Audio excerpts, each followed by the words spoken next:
जय श्री कृष्णा। राधे राधे भक्तों। दोस्तों, कैसे हैं आप सब? उम्मीद है कि आप सब भक्त लड्डू गोपाल जी की कृपा से बहुत अच्छे होंगे। दोस्तों, मैं हूँ दीक्षा और आप सुन रहे हैं मेरी कहानी दीक्षा विद स्टोरी में। तो चलिए दोस्तों, आज मैं आप सबके लिए फिर से एक लीला कथा लेकर आई हूँ जिसे सुन करके आप बहुत ही हैरान रह जाएंगे। तो आज की लीला कथा है दोस्तों आरोही की। आरोही एक सॉफ्टवेयर इंजीनियर है। सॉफ्टवेयर इंजीनियर होने के बाद भी आरोही अपने घर नहीं रहती, यानी कि वो बाहर रहती हैं। लेकिन कुछ समय के बाद वो अपने घर लौट रही थी, 7 साल के बाद। और वहाँ पर लौटने के बाद उनके साथ क्या होता है, क्या घटनाएँ घटित होती हैं, हम आज इस कहानी में जानेंगे। तो इस कहानी को आगे बढ़ाने से पहले अगर आप सब मेरे चैनल पर नए आए हैं, तो सब्सक्राइब कर लीजिए। वीडियो को लाइक, शेयर ज़रूर से करिएगा। कमेंट बॉक्स में राधा रानी का जयकारा ज़रूर लगाएँ। चलिए दोस्तों, शुरू करते हैं आज की लीला कथा। दोस्तों, 7 साल बाद पहली बार अपने पैतृक घर लौटती हैं आरोही। आरोही जब घर लौटती हैं तो उनके घर का नाम कृष्णविला था। आरोही एक बहुत ही अच्छे घर से बिलॉन्ग करती थी। वो बहुत ही अच्छी थी। वो दिल्ली से लौट रही थी क्योंकि वो दिल्ली में ना बहुत ही ज़्यादा शोर-शराबे से वो बहुत दूर रहना पसंद करती थी, लेकिन ना चाहते हुए भी उनको दिल्ली में रहना पड़ता था। क्योंकि उनका जो घर था ना, वो वृंदावन की सीमा पर ही बसा हुआ था। एक बहुत ही पुराना सा घर था, काफ़ी पूर्वजों का घर था उनका, जो काफ़ी समय से बंद था। और सीमा जो है सॉरी दोस्तों, आरोही जो हैं वो हमेशा से वहाँ पर रहती थी। तो आरोही जी बहुत ही ज़्यादा एक नेक दिल लड़की हैं। आरोही बहुत अच्छी हैं, मतलब आप कह लीजिए बहुत नहीं, बहुत अच्छी हैं। आरोही हमेशा से लोगों का ख़्याल रखती हैं, लोगों के बारे में सोचती हैं। उसके बाद आरोही को यहाँ पर आना क्यों पड़ा? क्योंकि इनकी एक पुरानी हवेली है दोस्तों, मतलब पुरानी हवेली कह लीजिए, आप पुराना घर कह लीजिए। तो काफ़ी दिनों से वो खंडहर सा पड़ा हुआ है। सारी चीज़ें हैं लेकिन वो रहने लायक हवेली अब नहीं बची, वो जर्जर हो चुकी थी। तो हवेली को बेचने के लिए काफ़ी जो लोग थे परिवार के लोग, वो इनको प्रेशर डाल रहे थे आरोही को कि आप जो है वहाँ पर जाके हवेली को बेच दो। अगर हवेली गिर जाएगी तो आस-पास के लोग, रहने वाले लोगों को नुकसान होगा। वक़्त से पहले अगर तुम बेच दोगी तो लोगों का भी फ़ायदा हो जाएगा और तुम्हारा भी फ़ायदा हो जाएगा। तो इसलिए हवेली को बेचना बहुत ज़रूरी है। तो ना चाहते हुए भी पहली बार आरोही अपने पैतृक घर आती हैं कृष्णविला। कृष्णविला आती हैं तो वो अपने मम्मी-पापा की मतलब उनके मम्मी-पापा की डेथ हो गई थी। तो वो अपने मम्मी-पापा के डेथ के बाद पहली बार वो कदम रख रही थी उस जगह पर, क्योंकि उनके मम्मी-पापा वहीं रहते थे।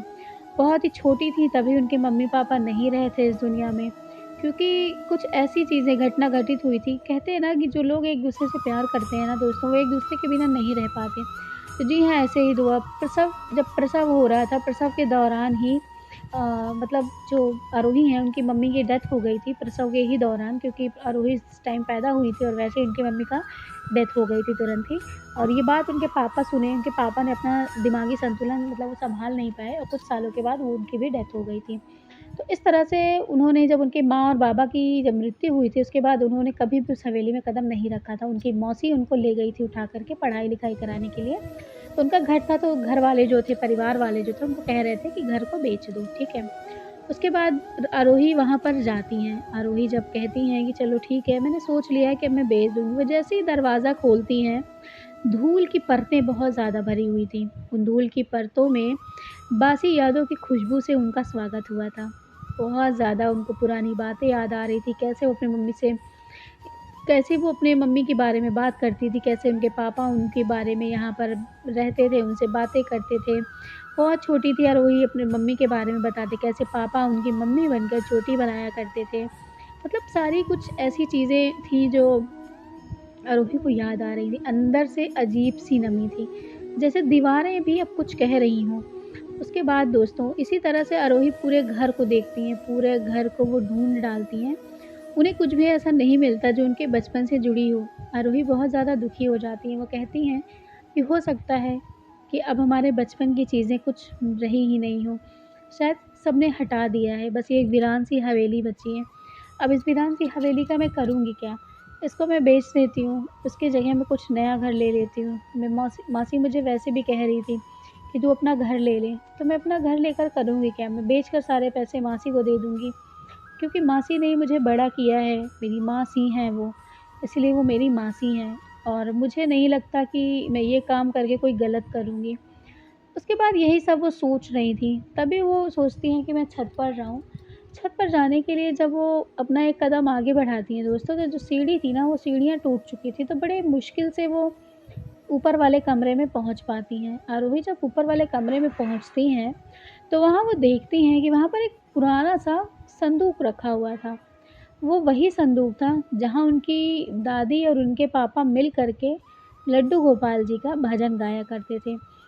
उनको याद तो था कि उनके घर में लड्डू गोपाल जी भी थे, लेकिन कहाँ थे ये किसी को नहीं पता था।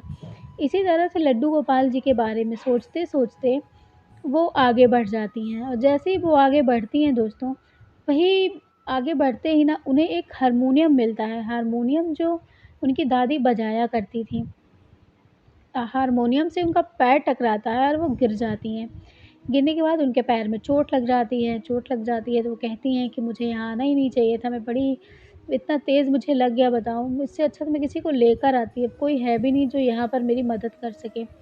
उसके बाद वो जैसे ही और आगे बढ़ती हैं ना, वो देखती हैं कि वहाँ पर संदूक तो रखा था, लेकिन उसमें ताले नहीं लगे थे, क्योंकि गिरने की वजह से ना उन्हें ये चीज़ दिख गई थी कि इसमें ताला नहीं लगा था। उत्सुकतावश वो उस संदूक को खोलने लगती हैं, और वो जब को खोलती हैं, तो उसमें से उन्हें पीले कलर का कपड़ा मिलता है, तुलसी पत्र मिलता है जो एकदम सूख चुका था, तुलसी की माला मिलती है, उसके अलावा उन्हें कुछ नहीं मिलता। तभी आरोही सोचती हैं कि मैं छोटी थी तो मेरी दादी थी, तो मेरी दादी लड्डू गोपाल की पूजा करती थी, लेकिन वो लड्डू गोपाल जी तो यहाँ पर है ही नहीं। लड्डू गोपाल जी को अगर लेकर कौन गया होगा? आखिर लड्डू गोपाल जी तो खुद से जाएँगे नहीं। यही सब वो सोच रही थी, तभी बहुत ज़्यादा वो सोचते हुए परेशान हो गईं कि आखिर क्या लड्डू गोपाल जी को सच में कोई लेकर के चला गया? लगता है कि सच में कोई लड्डू गोपाल जी को उठा कर ले गया, क्योंकि यहाँ पर बहुत सारी चीज़ें ऐसी हैं जो नहीं हैं। तभी वो अपने कुछ रिश्तेदार जो थे वहाँ पर उनसे पूछती हैं, तो वो लोग भी मना कर देते हैं कि नहीं, हम लड्डू गोपाल जी को नहीं जानते, कहाँ चले गए, कहाँ नहीं। फिर आरोही कुछ भी नहीं कहती हैं, आरोही सीधे वहाँ से निकलती हैं और अपने घर चली जाती हैं। वो जो तुलसी का माला था वो सब कुछ लेकर वो अपने घर चली जाती हैं। दोस्तों, उसी के बाद जब आरोही लौट रही थी घर अपने, तभी वो जब अपने घर पहुँचती हैं ना, तो उनको बहुत ही अजीब तरह से सरसराहट महसूस होती है, और गर्मी के मौसम में भी उन्हें अपने घर के अंदर इतना ठंडा महसूस हो रहा था, इतनी ठंड महसूस हो रही थी ना, कि वो खुद समझ ही नहीं पा रही थी कि ये उनके साथ हो क्या रहा है। उन्होंने एसी भी नहीं ऑन की थी, तो इस वजह से उन्हें इतना ठंडा क्यों महसूस हो रहा था। सब लोग जो थे उनके नीचे वाले रूम में थे, वो भी ऊपर आ जाते हैं, क्योंकि वो देखे कि आरोही बहुत परेशान है, तो कहती है कि क्या हुआ आरोही? तो उन लोगों के आते ही आरोही का कमरा बिल्कुल नॉर्मल सा हो जाता है। उसके बाद आरोही का कमरा बिल्कुल नॉर्मल हो जाता है, तो वो कहती हैं कि मेरे साथ हो क्या रहा है? मैं जब से उस जगह से आई हूँ, तब से मेरे साथ कुछ न कुछ घटित हो ही रहा है। उसके बाद कुछ न कुछ उनके साथ घटित आए दिन होने लगा। कभी-कभी उन्हें बाँसुरी की आवाज़ सुनाई देने लगती। कभी-कभी अपने लैपटॉप पे पढ़ाई करती ना, तो उनका लैपटॉप ऑटोमैटिकली ऑन हो जाता। कभी उनका फ़ोन में रिंग बजने लगती। कभी-कभी उनके फ़ोन में भजन बजने लगता। ऐसी-ऐसी चीज़ें उनके साथ होने लगी थी, और कभी-कभी उनके बाल को ऐसा लगता कि कोई उनके बालों को उठा कर के चोटी बना रहा है।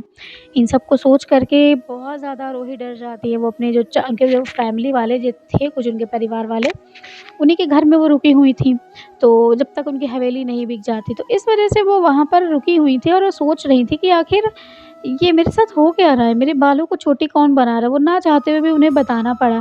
तभी वो सारे हँसने लगते हैं और वो कहते हैं कि अच्छा आरोही बेटा, तुम भी आज के ज़माने की लड़की होकर ऐसी चीज़ें मानती हो? तो कहती है, नहीं सच में आप विश्वास मानो, मेरे साथ ऐसा होता, मुझे ऐसा लगता है मेरे बाल हवा में कोई खींच रहा हो। इस चीज़ का विश्वास कोई नहीं करता, लेकिन आरोही तो जानती थी ना कि आरोही के साथ हो क्या रहा है। आरोही कहती है कि ठीक है, कोई बात नहीं, अब मैं ऊपर कमरे में जा रही हूँ। तभी आरोही ऊपर कमरे में चली आती हैं, तभी उन्हें फिर से वही ठंडक महसूस होती है, बहुत ठंडा महसूस होता है। आरोही एक पढ़ी-लिखी लड़की थी, उन्हें समझ में नहीं आ रहा था कि उनके साथ हो क्या रहा है। बहुत ज़्यादा वो इंटरनेट पर सर्च करने लगती हैं कि ऐसी-ऐसी क्या चीज़ें होती हैं जो ऐसे इनके साथ घटित हो रही है, तो वो सोचती हैं कि मैं पुराने घर गई थी अपने, वहीं से कोई स्पिरिट है जो मेरे साथ चली आई है। मतलब उनके दिमाग में ये सारी चीज़ें गूँजने लगती हैं। उसके बाद वो इस चीज़ को महसूस भी कर पा रही थी, क्योंकि उन्हें कमरे में बहुत ज़्यादा ठंडक महसूस हो रही थी, क्योंकि वहाँ पर गर्मी का मौसम था और अचानक से ठंड लगना एक बहुत ही ज़्यादा रेयर था ये। तो इस वजह से वो अपने घर वालों को ये नहीं बता सकती थी क्योंकि उनका मज़ाक बनाया जा रहा था। अब वो करे भी तो क्या करे? अब आए दिन आरोही के साथ बहुत सारी ऐसी चीज़ें होने लगी जो आरोही के दिमाग को बिल्कुल ख़राब कर देने वाली थी। आरोही ने इंटरनेट पे फिर से सर्च किया, एक पैरानॉर्मल जो होते हैं जो, तो उनके पास सर्च किया, तो उनका नाम था मनोज। मनोज एक पैरानॉर्मल एक्टिविटी करते थे, तो मनोज ने से उनसे संपर्क हुआ, तो मनोज को अपने घर बुलाती हैं। तो मनोज आते हैं तो वो उनसे कहते हैं कि मतलब बात-वात होती है उनसे, तो सारी बातें बताती हैं कि क्या-क्या प्रॉब्लम है, कैसी-कैसी प्रॉब्लम्स है। तो वो बताते हैं कि आप ऐसा करो, आपको साथ ये सारी चीज़ें कब से शुरू हुई? तो उन्होंने बताया कि हम वहाँ पर अपने हवेली में गए हुए थे, हमारी दादी की हवेली है, तो उस वजह से हमारे साथ तब से ऐसी होनी बातें शुरू हो गई। तो जब वो वहाँ पर जाती हैं दोस्तों, तब वो वहाँ पर जाते हैं, तो ये तो अब मतलब उन्होंने ये बात बताई है आरोही, मतलब आरोही की इस कहानी में ये पता चला है कि आरोही जब वहाँ पर जाती हैं, तो उनको वही ठंडक वहाँ पर भी महसूस होने लगती है, जो उनको घर में के उनके उस कमरे में महसूस होती थी। तभी वो कहते हैं कि हाँ, कोई ऐसी चीज़ है वो जो तुमसे बात करना चाहती है। तो क्या चीज़ है वो ऐसी? किसी को समझ में ही नहीं आ रहा था। वो वहाँ पर गए, उनको भी ज़्यादा समझ में नहीं आया। इसके बाद वो कमरे में भी जाते हैं रूसी, जहाँ अपने रिश्तेदारों के घर रुकी हुई थी, वहाँ पर वो जाते हैं, वहाँ भी उनको समझ नहीं आता। तो कहते हैं कि बिना किसी चीज़ की जानकारी हुए मैं चीज़ों का पता नहीं लगा पाऊँगा। तभी वो कहते हैं कि कोई बात नहीं, अब अगर मुझे फिर से कुछ ऐसा होगा तो मैं आपको ज़रूर फ़ोन करूँगी। तभी शाम को आरोही को एक लोगों का फ़ोन आता है कि हम आपकी हवेली को खरीदना चाहते हैं, तो सारी चीज़ें डील डन हो जाती है, कुछ पैसों को अपने हिसाब से लेकर के। फिर उसके बाद शाम को वो बुलाती हैं कि आज मतलब आ जाओ हमारे यहाँ पर, और आज हमारे यहाँ मैं जाने वाली हूँ, मुझे ऐसी कोई प्रॉब्लम नहीं है, कि अब मैं बिल्कुल ठीक हूँ, अब हमारे कमरे में ऐसी चीज़ें नहीं हो रही हैं। ऐसा कह कर के वो चली जा मतलब वो बता देती हैं कि अब आप मुझे मतलब फ़ोन मत करिएगा, मैं आपसे अब मुझे कोई भी वो नहीं करनी है। इस बात को सोच कर के वो कहते हैं, ये लड़की पागल है क्या? पहले खुद मुझे फ़ोन करती है, मेल करती है, अब मुझे कह रही है कि अब तुम मुझे फ़ोन मत करना, ये मत करना। उसके बाद वो सोचते हैं कि आखिर ऐसा हुआ क्या है? मैं चलता हूँ, देखता हूँ। तो वो जो मनोज जो होते हैं ना, मनोज आते हैं, मनोज देखते हैं कि आखिर चल क्या रहा है यहाँ पर। जब मनोज आते हैं और वहाँ पर देखते हैं, तो बड़े ही हैरान हो जाते हैं। सच में उनको भी उस दिन वही ठंडक महसूस हुई थी, जो उस दिन उनको हुई थी। तभी वो अपने कुछ तरीकों से, अपनी कुछ चीज़ों से वो उन तक पहुँचने की कोशिश करते हैं, लेकिन उनके साथ भी सारी चीज़ें फ़ेल हो जाती हैं, ऐसा कुछ भी नहीं होता। लेकिन आरोही शाम को एक दिन सो रही थी, और अचानक से आरोही को बहुत ही ठंडा-ठंडा सा महसूस होने रहा था। तभी अचानक से आरोही को इतनी ठंड लगती है कि आरोही को ऐसा लगता है कि आरोही पूरे कमरे में बर्फ़ से ढकी हुई हैं। और तभी आरोही की ज़ोर से आँख खुलती है, और जब ज़ोर से आँख खुलती है, तो देखती हैं सुबह हो गई थी और सामने धूप आ रही थी उनके, और उनके जो परिवार के लोग थे ना, वो उन्हें उठाने की कोशिश में कर रहे थे। तभी वो कहते हैं कि आरोही तुम्हें क्या हुआ है? तुम्हें पता है तुम सुबह से सो रही हो, शाम के 7 बजने वाले हैं। आरोही कहती है क्या? मैं सुबह से सो रही हूँ? वो कहते हैं हाँ, हम लोग तुम्हें कितनी उठाने की कोशिश किए, तुम इधर से उधर कर रही हो लेकिन उठ नहीं, तुम्हारी आँखें नहीं खुल रही, फिर बताओ क्या हुआ है? कुछ देर सोचने के बाद आरोही को कुछ याद आता है, और आरोही वहाँ से कहती है कि मुझे अभी के अभी जाना है। आरोही भागते हुए जाती हैं किचन में। किचन के पास वहाँ पे जो स्लैब था, स्लैब को वो अपनी हथौड़ी लेती है और हथौड़ियों से तोड़ने लगती हैं। हथौड़ियों से तोड़ने के बाद वहाँ पर एक बॉक्स होता है क्योंकि वो बहुत ही पुराने ज़माने का अब घर हो चुका था। तो स्लैब को पास तोड़ करके वहाँ से वो खोदने लगती हैं। जब वहाँ से हटा कर के वो खोदने लगती हैं, खोदते-खोदते सब परिवार वाले सोचते हैं, ये आखिर कर क्या रही है, पागल तो हो गई है क्या? उसके बाद जब वहाँ पर खोदने लगती है, लगातार खोदने के बाद उन्हें दिखाई देता है एक ही बहुत ही सुंदर-सा सोने का बॉक्स, सोने का बक्सा दिखाई देता है दोस्तों। जब वो सोने का बक्सा उन्हें दिखता है, तो सोने के बक्से को जा कर के वो खोलती हैं, तो उसमें बहुत सारी सोने की कीमती-कीमती मोहरें रखी हुई थीं, बहुत ज़्यादा कीमती सिक्के रखे हुए थे, और एक सोने के स्वर्ण जड़ित लड्डू गोपाल जी रखे हुए थे। इस चीज़ को देख कर के ना वो बड़ी ही हैरान हो जाती हैं। कहती हैं कि ये क्या हो ये मैंने कहाँ से पाया? उसके बाद उन्हें वो सपना बहुत ही सटीक तरीके से याद आता है कि कल रात उन्होंने जो सपना देखा था, वो सपना कुछ यूँ था कि सपने में उनको दादी दिखा रही थी सपना। जो यहाँ पर इस कमरे में ठंडक महसूस हो रही थी ना, वो किसी और की नहीं, उनकी दादी की स्पिरिट थी। इस वजह से वो जो पैरानॉर्मल एक्टिविटी करने वाला मनोज आया था ना, उसको भी ये सारी चीज़ें पता चल गई थी। लेकिन वो ऐसे ही मतलब वो बातें कर रहा था, वो सारी चीज़ें जान चुका था, इस वजह से वो वहाँ से चला गया था। और रही बात आरोही की, तो आरोही को सपना इसलिए आ रहा था क्योंकि वो कि दादी जो थी ना, उन्हें बताना चाहती थी कि इस घर को तोड़ने, इस घर को अगर कोई बेचे, ले ले, इससे अच्छा है, इससे पहले तुम जो भी यहाँ की चीज़ें हैं ना, वो तुम यहाँ से ले जाओ। इस चीज़ को देख कर के जो घर परिवार वाले आए थे, वो भी हैरान हो गए। उसके बाद वो कहती हैं कि ऐसा है, अब मैं क्या करूँ? मुझे समझ में नहीं आ रहा है कि मैं इतनी सारी चीज़ों का करूँगा क्या? तभी घर वाले कहते हैं कि देखो बेटा, अब इस चीज़ को बाहर मत जाने दो, ठीक है? परेशान ना हो ज़्यादा। तुम इन सब चीज़ों को अपने पास रखो, तुम्हारी शादी-ब्याह में काम आएगा, तुम्हारी आगे की पढ़ाई में काम आएगा। तभी वो कहती हैं कि नहीं, मुझे ये सब नहीं चाहिए, ना ये मुझे घर चाहिए था। इस घर का मैंने वैसे भी सोच लिया था, इस घर के पैसे को मैं अपने मौसी को दे दूँगी, लेकिन अब मैंने सोच लिया है कि अब इस घर को मैं नहीं बेचूँगी, मैं इस घर को इन्हीं पैसों से ठीक कराऊँगी और ठीक कराने के बाद मैं इसी घर में अपनी मौसी के सहित अपने साथ रहूँगी। शायद मेरी दादी की यही इच्छा है, शायद इसीलिए मेरी दादी मुझे इस घर से जाने ही नहीं देना चाहती थी। उस जर्जर पड़े घर को फिर से आरोही ने बनवाया, एक बहुत ही अच्छे तरीके से एक रेनोवेशन करवाया। उसके बाद वो बहुत ही शानदार सी हवेली बन गई और उसी में हवेली में अपने मासी, अपने मासा जी और उनके बच्चों के साथ वो वहाँ पर रहने लगी। कुछ दिन के बाद आरोही की शादी हो जाती है। शादी होने के बाद आरोही लड्डू गोपाल जी को और अपने हस्बैंड को लेकर के इसी हम जहाँ वो हवेली में रहती थी, उसी जगह वो रहने लगती हैं।